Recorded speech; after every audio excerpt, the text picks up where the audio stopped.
What's up everyone, Doyler here, and it is time for me to talk about Void Imprints. So if you are not aware, the Void Imprint and Touched by the Void heroes are now live as of a few days ago, and a bunch of you have been asking for my guide, thoughts, and strategies regarding them.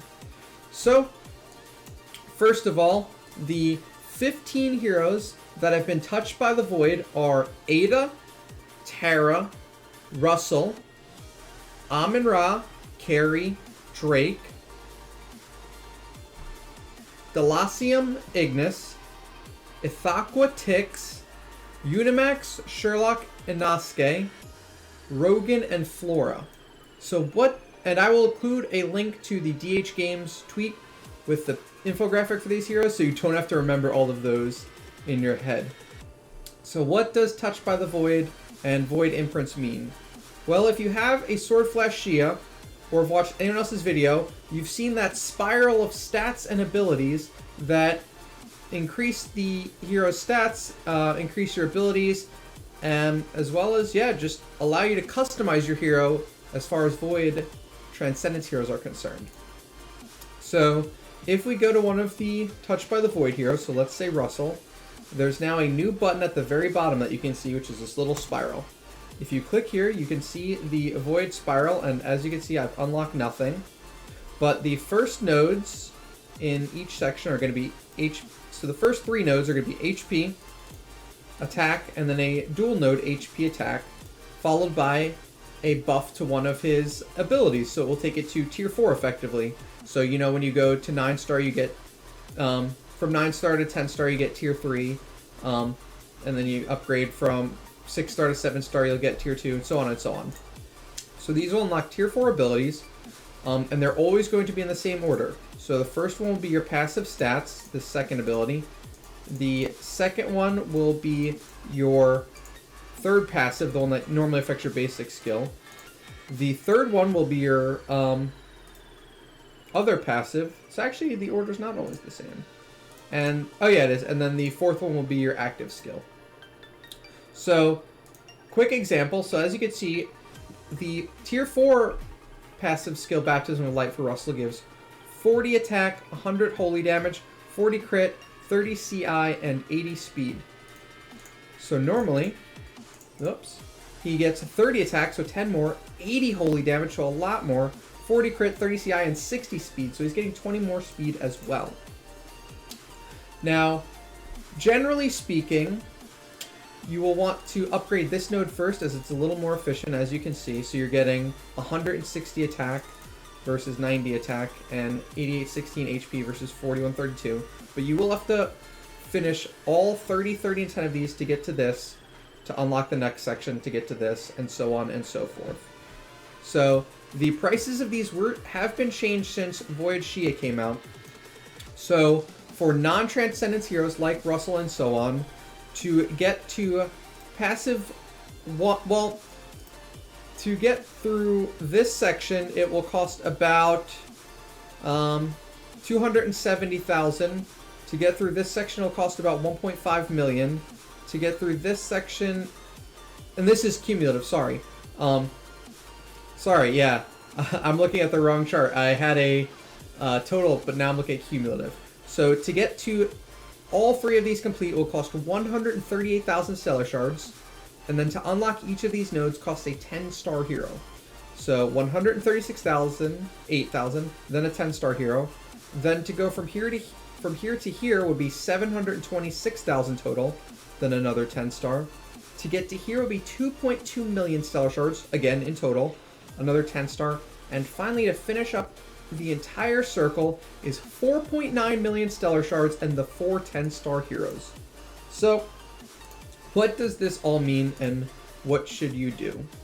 Well, you have two main options, and that's A, balance out your heroes and go for tier 1, which gives you the stat abilities, or B, focus all of your efforts into one hero and sort of optimize them, then move on.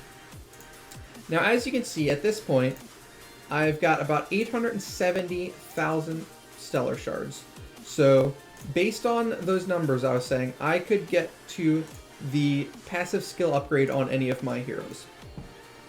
Now, if you are in the mid game, I would focus all of your efforts onto your primary E5 hero that is touched by the Void. So if you listen to my earlier list, Horus, Garuda, Cthulhu, and Penny are not in this list. That said, Delacium, Ithaqua, and Inosuke are, who are also recommended first E5s. So if you have one of those three as your first E5 hero, easy choice. Dump all of your stellar shards into them as high as you can, and potentially even consider feeding them 10-star heroes. Probably not. You'll probably want to build a second E5 first and so on, but we'll have to see how that fleshes out. I'm guessing that the further upgrades aren't going to be worth it. Plus, getting 800,000 stellar shards isn't super easy.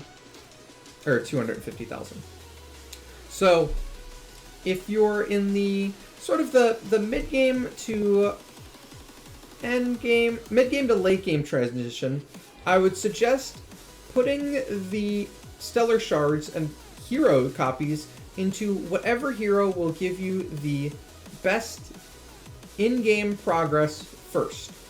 So, and also I just want to briefly cover that it costs 500 gems and you can get all of these resources back. So it's not like if you put all of your resources into that Delacium for Sealand and then regress, you're stuck with them. You can get these back. So what did I mean by that? So if you haven't finished Sealand 20, consider maybe if your Penny doesn't work. If Inosuke's your first E5 and you're having a little trouble, maybe consider dumping them into him. If you've built up an E5 carry and you just can't seem to finish Dark Sealand, maybe consider her. That said, Sealand is pretty easy. So the next big focus would be getting to Aspen Dungeon Death 1 and then Death 100. So if you have a Sherlock, for example, Sherlock is a great option to put your Stellar Shards into to really make that Death 1 and eventually Death 100 push. So he's going to get more HP and attack. He will get an extra layer of well calculating.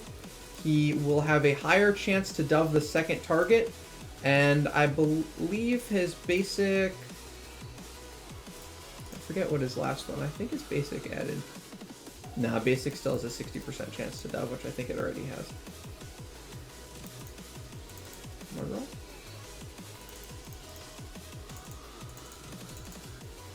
Okay, no, it's 50%. So, and his basic has a higher chance to dove enemies. So, if you're in the sort of mid to late game transition, you may want to consider building a Sherlock. So before I jump into my best suggestion for you late to end game players, I want to cover a few examples.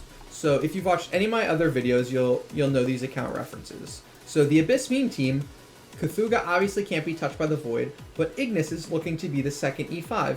So on that account, I have no qualms putting all of my Stellar Shards into Ignis, getting her slightly higher stats for maybe Sealand, and then maybe the Void Realms Gate and Void Vortex, and then eventually regressing her to put it into Delacium, which is next E5 on that account probably. On the Cheddar count, it's obviously going to be Sherlock. The account just got Death 1. Death 50 would be a nice higher smash, and it is going to be a struggle to get that account to Death 100. Plus, Sherlock is the only E5 hero on that list that it currently has. Last but not least, my main account is going to push the hero that I recommend for most of you late to endgame players, and that is Tix. Why? Because A, Tix is a huge part in getting to Death 100, which gets you level 350 heroes, which allows you to do better in PvP as well as PvE. And B, Tix is an even bigger part of later on Realms Gate High Corruptions as well as the Void Vortex. So Tix is honestly the best hero for anyone to obtain in the late game, and these stats only make him better. So I don't have my E5 Tix built yet on the main account, if you saw my poor luck, but I will run down quickly his stats. So his passive stats, he gains 10% more HP and 20% more speed. His Nether Touch basic skill, he gets plus 120% more damage on his basic attack. He gets plus 400% more extra damage, and he gets an additional 10% on his attack reduction. His active skill gets an insane buff. He gets plus 400% more damage on his active, plus 400% more extra damage, and plus 10% more debuff, and plus 10% more CC chance. That's insane. And last but not least, his Revenging Wraith goes up to 35% and 35%. I honestly think if you have an E5 Tix and you're really looking to make that push for Death 100 and or high Void Vortex / Realmsgate, it's a no-brainer. You put all of your Stellar Shards into Tix, especially if you only have a Glittery Staff Punisher of Immortal, which I have, as it will make some of those sketchier Aspen Dungeon waves much easier for you to beat. Other than that, some other options might be Ada for Aspen Dungeon pushes and somewhat in the Void Vortex. Russell, I think would be a great choice for PvP. Plus, Russell's good in later game PvE, as you've seen from my videos. Drake, not that exciting to be honest. Carry looks really cool, especially if PvP is your main focus and you're already easily pushing everywhere else. Ithaqua may be another really good Void Vortex option and Realmsgate. I haven't seen her outside of GDP's Flame Shrine and just Flame Shrine videos, which I will throw in the description. He literally broke the game with a Void enabled Ithaqua. Rogan would be cool for Warpath Roar. So when Rogan gets to his 3rd upgrade, let me show that off as well before I forget. So when Rogan gets to his 3rd Stellar Shard upgrade, Warpath Roar actually gives all allies 30 speed instead of the 20 speed that it gives them now. So you're getting 10 more speed. You're going to win Speed Wars even if they have an E5 Rogan, which could be huge. And I don't think Flora is going to be worth using this on. There's too many other heroes, unless for some reason Flora was your first E5, which she might be on my race account. But hopefully that covers which heroes were touched by the Void, how the Void imprint map works, and what heroes you should be focusing your Stellar Shards and 10-star puppets in.